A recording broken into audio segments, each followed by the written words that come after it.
Thank you so much for hopping on set with us. This isn't the first time you've covered the passing of a pope, so what are your reflections right now? I mean, John Paul II was the most titanic. I mean, this guy was iconic. He was the first to travel. He added so much personality in life, combined to take down communism. You talk about a guy that transcended politics and the papacy. I think it was him.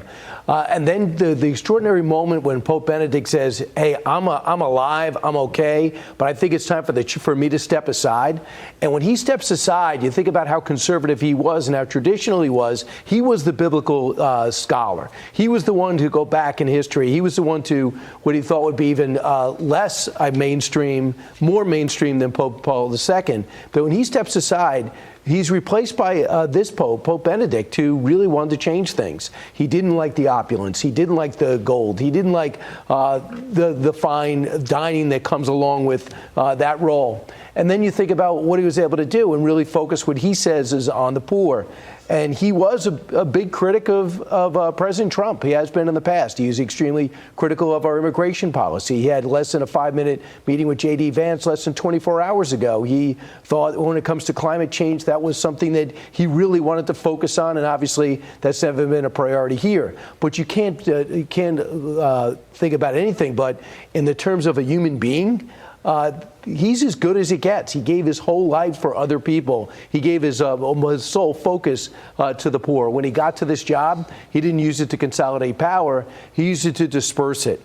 And I was just speaking to Father Jonathan over here, and he just reminded me, too, of some of the things that he brought out was, hey, you know, when it comes to same-sex marriage, well, let's think about that. When it comes to having people get divorced and have their second marriage in church, let's consider that. And when it comes to even priests marrying, maybe that's something we should debate. There wasn't necessarily a plan how to do it, but it was, let's think about these things. But many traditional Catholics thought, including your previous guest, I'm not sure I'm not sure that's where the Catholic Church should be heading, which leads us to the next 2 weeks.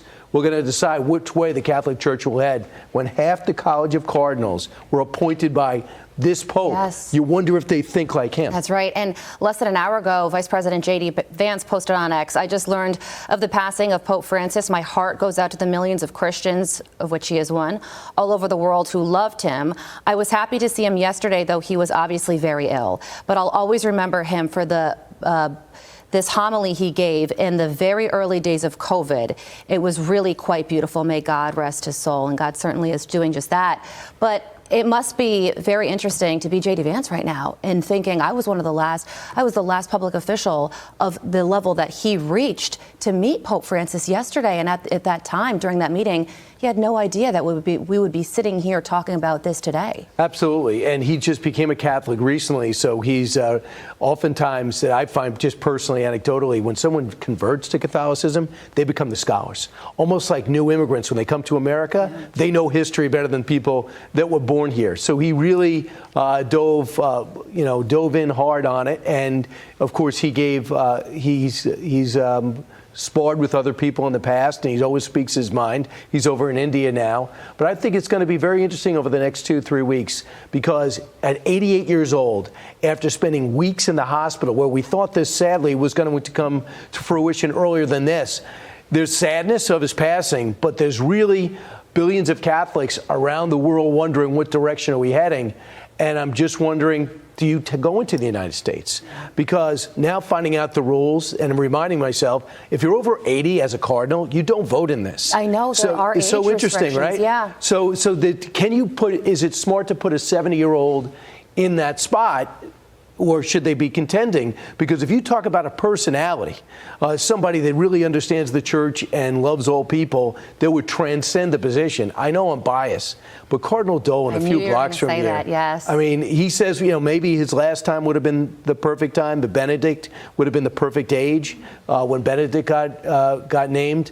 I'm not sure if there's bias against America with the College of Cardinals. But if anybody really wants to put a face and a personality behind the #1 religion in the world, most populous, it would be